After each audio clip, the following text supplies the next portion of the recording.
The room had been arranged so that the woman with the pen would be the least important thing in it, and for the first 3/4 of an hour she was. It was a long, cold chamber at the Foreign Office in the autumn of 1816, with the rain at the tall windows and a fire that did not reach the corners, and at the head of the table sat the men who would decide whether a man lived or died. The Duke of Calverton, who held the Crown's commission in the matter, and across from him the Comte de Rivelle, envoy of the restored French king, come to England to demand the surrender of a man accused of murdering a royalist family in the chaos of the occupation. Between them, at a small side table with an inkstand and a stack of documents in 2 languages, sat Catherine Merrow, who had been hired to make the one party understood by the other, and to be, otherwise, furniture. She was 24, plainly dressed, with a still face and quick dark eyes, and she was very possibly the finest translator for hire in London, which was a thing the men in the room neither knew nor cared about. They knew only that the agency had sent a respectable young woman who rendered French into English cleanly and asked no questions. And that was all the occasion required. She had a pen she always used, a fine steel nibbed pen with a worn silver collar, the one her father had given her in Lausanne when she was 12, and he had begun, in earnest, to make a scholar of his daughter. And she dipped it and wrote and spoke in her low, even voice, turning the Comte's elegant French accusations into plain English fact. And the Duke of Calverton listened, and the thing moved toward its conclusion the way such things did, which was smoothly, toward the surrender of a man none of them had ever met. Then the Comte de Rivelle laid the formal indictment on the table and asked her to read it into English for the record, and Catherine Merrow took it up and read the name of the accused, and the world went very quiet and very loud at once. Capitaine Thomas Merrow. Her brother. Her brother's name on a French paper that asked for his neck. She did not cry out. The narrator will record, for it matters, that Catherine Merrow's training held even then, and that the only sign of what had happened to her was that her pen stopped moving, and a single drop of ink swelled at the nib and fell, unnoticed, onto the page. She read on. She made herself read on, her eyes running ahead of her voice the way a translator's must. And because she read ahead, because she alone in that room had the French to hear what was truly being said beneath the formal phrases, she heard the lie inside the document a full minute before her voice would have reached it. For the indictment was a forgery. She knew it the way she knew her own name.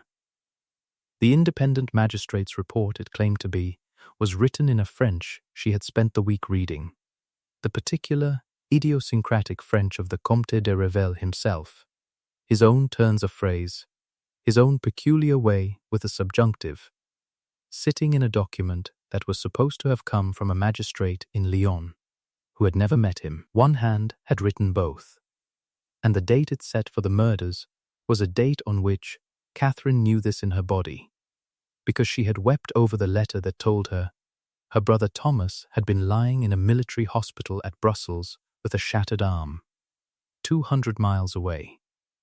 The man across the table was not prosecuting a murderer. He was arranging one. Catherine Merrow set down her father's pen. She set it down quietly, in the silver tray, and the small click of it was the loudest sound in the chamber. And then she did the one thing she had been hired specifically and expensively never to do. She stood up. "Forgive me, Your Grace," she said, into the astonished silence, in English, in her own voice, speaking for herself for the first time in that room. "I cannot read this. Not because I do not understand it. Because I understand every word of it, and every word of it is a lie." The room came apart, of course. A hired translator does not rise and call a king's envoy a liar It was very nearly the worst breach of order the chamber had seen, and the Comte de Revel moved at once to make it the end of her. "This is monstrous," he said, all wounded dignity, turning his hands up to the English commissioners. "You permit the help to interrupt a matter of state? The girl is plainly unwell, or worse, plainly bought. I will not have my king's justice translated by a hysteric. Remove her, your grace, and send for a man, and let us proceed as gentlemen." It was smoothly done, and it very nearly worked, for the other two commissioners at the table were already half risen, scandalized, eager to paper over the embarrassment and get back to the comfortable business of agreeing with a powerful ally, and a word from the Duke would have had Catherine Merrow out of that room and out of that life, and her brother on a boat to a French scaffold inside the month. But the Duke of Calverton did not give the word. He was 35, a tall, grave man who had spent his whole life in rooms where everyone told him precisely what they believed he wished to hear, and he had grown so accustomed to the soft, perpetual flattery of his rank that he had stopped, years ago, expecting to hear a true word spoken in his presence by anyone who wanted something from him. And here was a hired woman with ink on her fingers who wanted, very evidently, to keep her position and her reputation and her safety, and who had stood up and thrown all three onto the fire rather than read a lie aloud. He found, to his own surprise, that he was not scandalized. He was awake, for the first time in that dull chamber, entirely awake. "No," he said, "we will not remove her." He looked at the Comte, and then at the woman still standing white-faced by her little table. "Madame says the document is a lie. That is either a hanging slander against the King of France, for which she will answer, or it is the truth, in which case this commission was about to put its name to a murder. I find I should like to know which before we proceed as gentlemen." He gestured, courteous, implacable, to her chair. "Sit, Miss Merrow," she said, and watched it land on him, watched him hear the name on the indictment and the name she gave, and understand, in one stroke, exactly what it cost her to be standing there. "Catherine Merrow, the man your commission means to surrender is my brother Thomas, and before you ask, your grace, no, I did not know it when I was hired. I was sent to translate a delicate matter for a great fee and no names. I learned whose life I was rendering into English at the same moment you did, 10 minutes ago, when I read it." Her chin came up, "So you may decide I am bought, or biased, or hysterical, and you would be within your rights, and I would lose nothing I have not already lost by standing.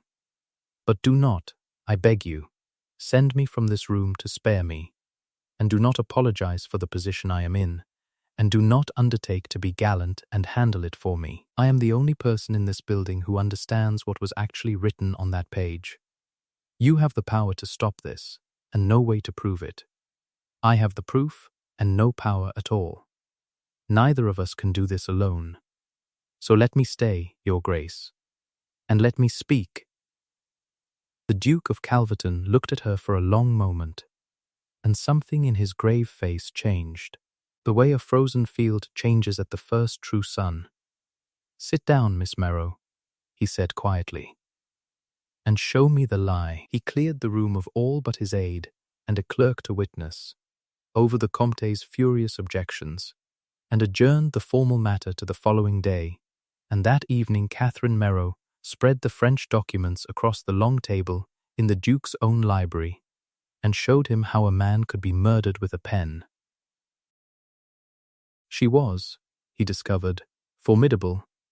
Stripped of the furniture's silence, she was quick and exact and merciless with a text, and she laid it out for him point by point the way her scholar father had taught her, the same rare idioms appearing in the Comte's own diplomatic letters and in the supposedly independent magistrate's report, the southern turn of a phrase no Lyonnese clerk would use.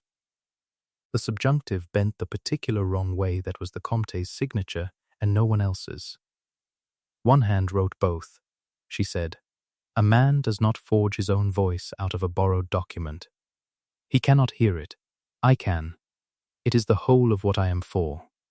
And then, more quietly, she laid down the second proof, the one that had broken her in the chamber, the date of the murders, set against a letter, soft with handling, in which an army surgeon wrote to Miss C. Merrow that her brother had come through the loss of the use of his arm and would live, dated from Brussels 4 days after the killings, the indictment laid at his feet. He could not have done it, she said. He was learning to hold a spoon in his left hand 200 miles away, while a French family died. And the man who wants him hanged for it knows it, because the man who wants him hanged for it is the man who did it. "You are certain of that," the Duke said, "that it is Revel himself?" "I am certain a man does not forge a murder onto a stranger for sport," she said. "He does it to bury something. My brother served in the occupation. He wrote me once of a great royalist house, plundered and its people killed, and of how the blame was laid on Bonapartist stragglers, and of how he had never believed it. I did not understand the letter then. I understand it now. Thomas saw something, or knows something, that proves who truly emptied that house and cut that family's throats for their plate and their land. And now that the Bourbons are home and that man is a count and an envoy, the one witness who could ruin him is an inconvenient English officer with no powerful friends. So he has come to England, smiling, to have us do his murder for him, lawfully, with all our names on it." She looked up from the papers. He did not reckon on the translator being the witness's sister. He chose an obscure woman precisely so the proceedings would be a formality. It is the one mistake he has made, and it is the only reason Thomas is not already dead. The Duke of Calverton sat back in the lamplight and looked at the woman across his table, ink on her fingers, her dead father's pen in her hand, her brother's life spread out in 2 languages between them, and felt the thing that had woken in the cold chamber settle into something he had no intention of examining too closely, not yet. "Then we had better not waste his mistake," he said. "Tell me what you need. I have the standing to refuse the surrender and to demand an inquiry, and not one of those papers will mean anything to the Crown without a man of rank to carry it. You have the truth and the tongue to prove it, and I could not read that forgery in a year of trying. It seems, Miss Merrow, that we are each exactly half of what this requires." The corner of his mouth moved. "I have spent my life in rooms full of people who were no use to me at all. I find it a novelty to sit with someone who is the other half of the only thing that matters. Let us be the whole of it then together, and take that man apart." They worked the whole of the next day and into its night, and somewhere in the long hours the two of them stopped being a duke and a hired woman, and became, simply, the only 2 people in England who knew the truth and meant to act on it, which is a kind of intimacy that outruns rank in a single evening. "You were not always a translator for hire," he said late, watching her render a difficult clause without once reaching for a lexicon. "A woman does not come by 3 languages at an agency desk." "No." She did not look up. "My father was a scholar, and for a time a secretary to an embassy. And we lived in Lausanne and Vienna and Florence while he chased the work, and he taught me Latin and Greek and French and Italian, as other fathers teach their daughters the harp, because he said a mind was the one fortune that could not be entailed away or lost at cards." Her pen moved on, steady. "He was wrong about that, as it happens. He died when I was 20 and left us nothing but the languages, and a mountain of his debts, and I discovered that a fortune which cannot be lost at cards can still leave you translating other men's quarrels for hire and grateful for the fee. Thomas took a commission because it was the only door open to a gentleman with no money. I took a pen. She set a word, and considered it, and changed it. So yes, your grace, I came by it honestly and expensively, and I have never once been able to put it down. It is a great inconvenience to be the cleverest person in a room you are hired to be furniture in. One hears everything. One is permitted to say nothing. Until yesterday, he said. Until yesterday. Now she did look up. And you, your grace? Men do not become as lonely as you are by accident. I have been in a great many great houses. I know the look of a man no one has told the truth to in 20 years. It was a breach, and they both knew it, and he answered it anyway, because she had thrown her whole life onto the fire in his chamber, and he found he could not give her less than candor in return. My father chose my wife for her bloodline when I was 24, he said. She was a good woman, and we were strangers for the whole of the 6 years until she died, because neither of us had ever been taught that a marriage might be anything but an arrangement of estates. After that, I gave up expecting it. People want my favor, my name, my franking of their nephews. They tell me I am right when I am wrong and brilliant when I am dull. I had decided that was simply the cost of the title, and that a man pays it and grows used to the quiet. He turned the lamp up a little, as if to see her better. And then a woman I had not troubled to look at set down her pen and called me to the truth in front of men I outrank, knowing I could ruin her for it. Do you know, Miss Merrow, I have not been told I was about to put my name to a murder once in my life before yesterday. Everyone else would have let me sign it and praised the penmanship. Then everyone else, Catherine said quietly, did not deserve to be in a room with you. And the words landed between them larger than she had meant them, and neither of them moved to take them back. Before the trap closed, and it was already closing, for a cornered count is a fast one, the work became, somewhere in that second night, over a disputed subjunctive and a guttering lamp, something neither of them had the leisure to name. They were very close to it once, and they both felt it. She had reached across him for a document, and he had reached for the same one, and their hands had come to rest on the same page, his over hers, and neither had moved it. And the lamp ticked, and the rain held the whole of London a long way off, and the single inch between a duke and a hired woman was, for the length of one held breath, the easiest and most impossible inch in England. She drew her hand back first. He let her. Neither of them said anything, because the next word would have been true too soon, and there was a man in a cell whose life had the first claim on every hour they had. When this is done, the Duke said, "Lo, to the document and not to her, I should like to finish this conversation." "When this is done," Catherine said, "I shall be a translator again, and you shall be a duke, and there will be nothing to finish. Do not, your grace." But she said it gently, the way a person says the thing they wish were not true, and he heard the gentleness. "And let the inch stand, unspent, for later, if there was to be a later." The detonation came the next morning, and it came from the Comte, who had not spent the 2 days idle. He had understood, the moment the Duke kept the woman in the room, that smooth was no longer possible, and he had done what such men do, which was to widen the war. He went to the government over the Duke's head, to ministers who wanted nothing on God's earth so much as to keep the newly restored French king sweet and the alliance warm, and who did not care a straw for one obscure half-pay captain when the friendship of a great power hung against him.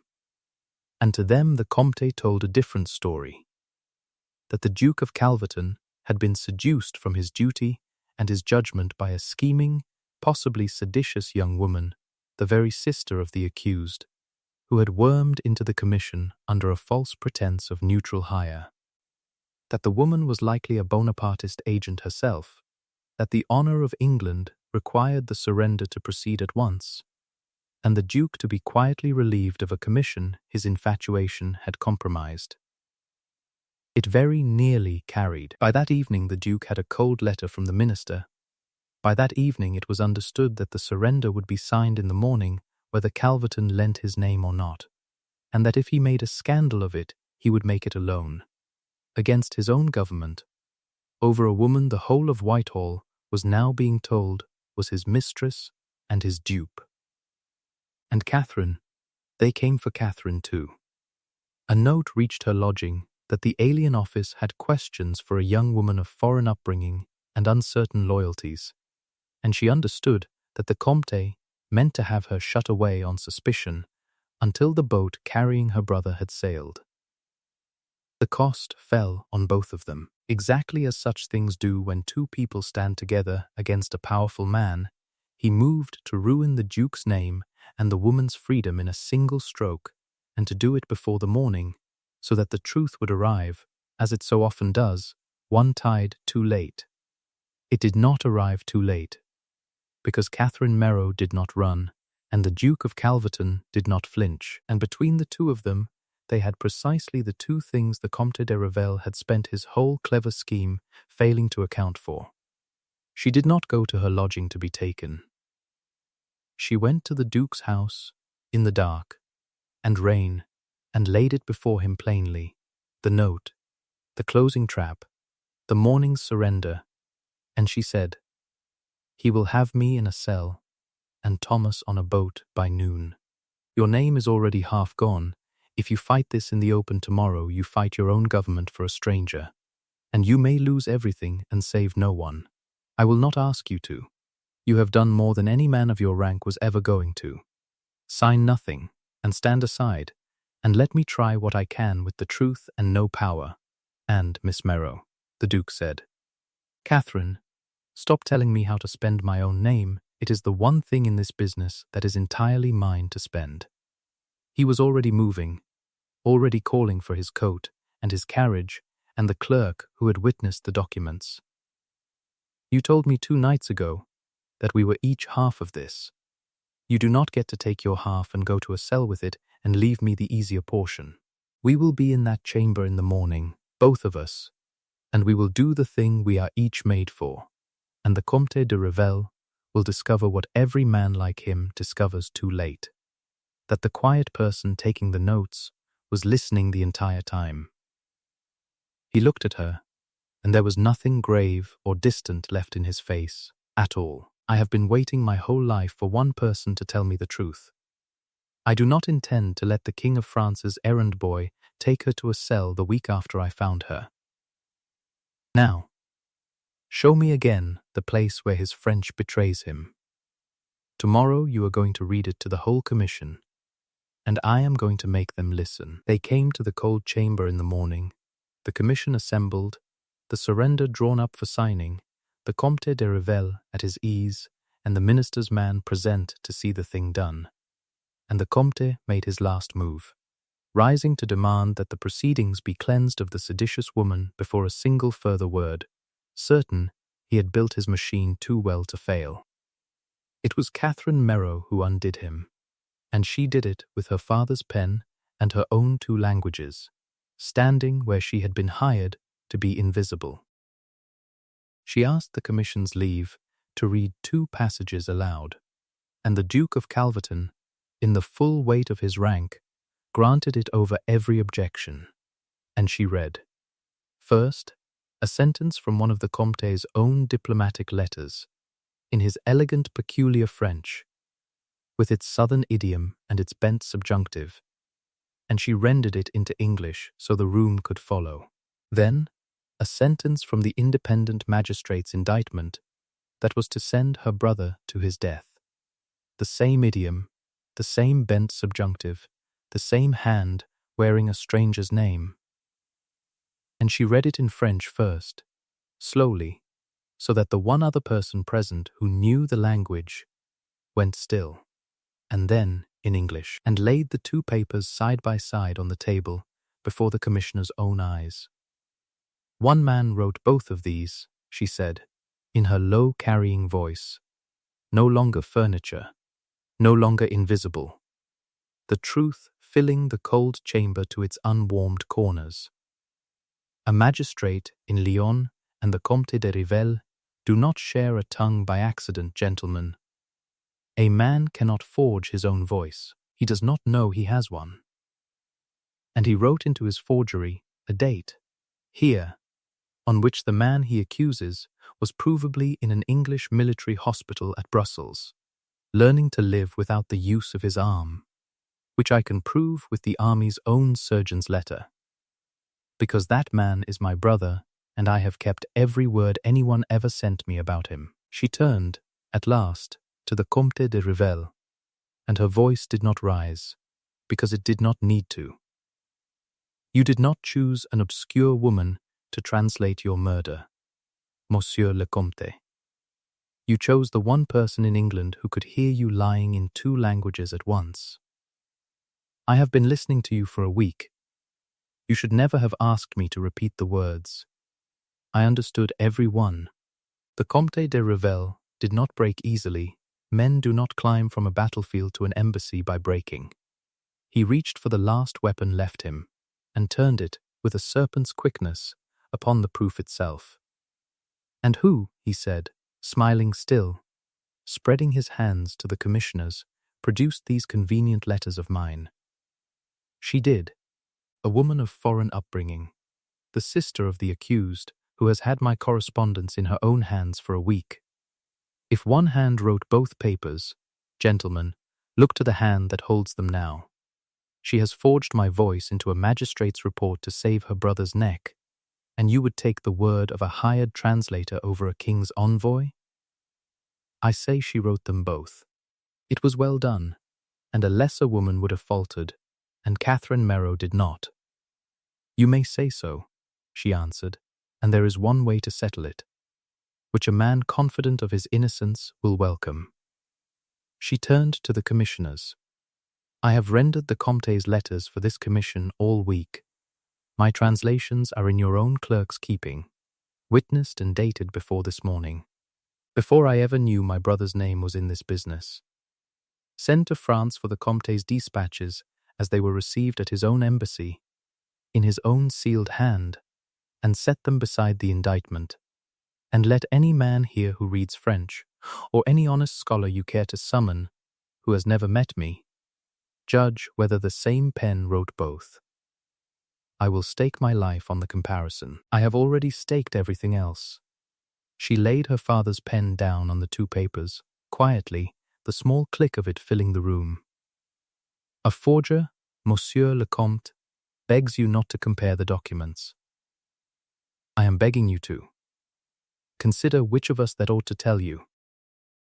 There was no answer to it, because there was no answer to it, and the silence that came down was the silence of a room watching a powerful man's certainty drain out of his face. The chamber erupted then, all at once, but the thing was already gone from the Comte's hands, because the Duke of Calverton had risen to his full height and his full authority and put the weight of the Crown's commission behind the woman with the pen. He refused the surrender in the name of the king. He ordered the documents impounded, and the matter referred above the heads of the frightened ministers to the regent himself, where a forged indictment and a count who had written it would not survive a week's true scrutiny. And he said, into the wreck of the Comte's mourning, in a voice the whole chamber heard and remembered, Miss Merrow is not the King of France's translator. Sir, she is mine. Write that correctly in your report, and take it home, and explain to your master why you came to England to have us hang the one witness to your crime and were stopped by a woman you did not trouble to look at twice. The Comte de Revel was recalled to France within the fortnight, the alliance preferring, as alliances do, to be rid of an embarrassment rather than defend it. And when the truth of the plundered royalist house came at last to be examined by men who had no reason to protect him, it was the Comte himself who answered for those deaths, which the narrator will record was a justice longer in coming than it should have been, and sweeter for the delay. Captain Thomas Merrow was freed, his name cleared by the regent's own order, and came home with the use of one arm and the whole of his life. He had been 3 weeks in a cell expecting a boat and a scaffold, and when they brought him word that it was a woman who had stopped it, his quiet sister, who had been hired to be furniture in the room where his death was arranged, he sat down on the cot and put his good hand over his face, and did not speak for a long while. He wept on her neck when he saw her, and could not understand for the longest time how a hired translator had reached up out of a side table and pulled him back from a French scaffold by the roots. "You always did hear everything," he told her, when he could speak of it at all. "The whole of our childhood. I used to hate it. I will never hate it again so long as I live." She could have told him it was not done alone. She did tell him, in the end, for the Duke of Calverton did finish the conversation he had begun over a guttering lamp, and he finished it the only way a man of his rank could finish it honestly, which was in public, and at cost. He married the translator, the penniless scholar's daughter with ink on her fingers, in the face of a society that had a great deal to say about it, and let it say so, and did not apologize to a single soul. "I spent 35 years," he told her, "in rooms full of people who told me what I wished to hear, and I was the loneliest man in England, and did not know it had a cause." Then a woman set down her pen and stood up and told me the truth at the cost of everything she had. "I am not going to spend the rest of my life pretending I can live without that. Marry me, Catherine. Be the half of me that says the true thing. I will be the half of you that the world is obliged to listen to. We have done it once already. I find we are rather good at it." By the following spring, the Duchess of Calverton had set up, in a sunlit room of her husband's house, a thing London had never seen and disapproved of thoroughly until it grew fashionable.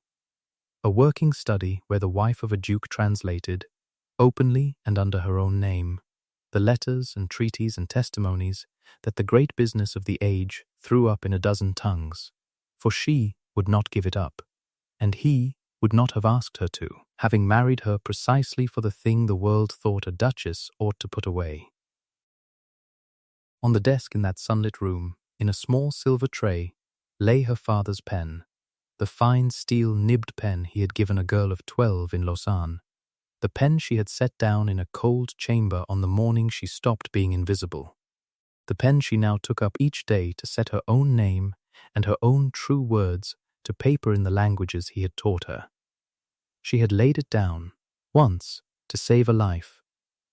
She picked it up, ever after, to speak in her own voice, which was, in the end, the only translation that had ever truly mattered, the turning of a silent, overlooked, listening woman into someone. At last, the whole room had no choice but to hear.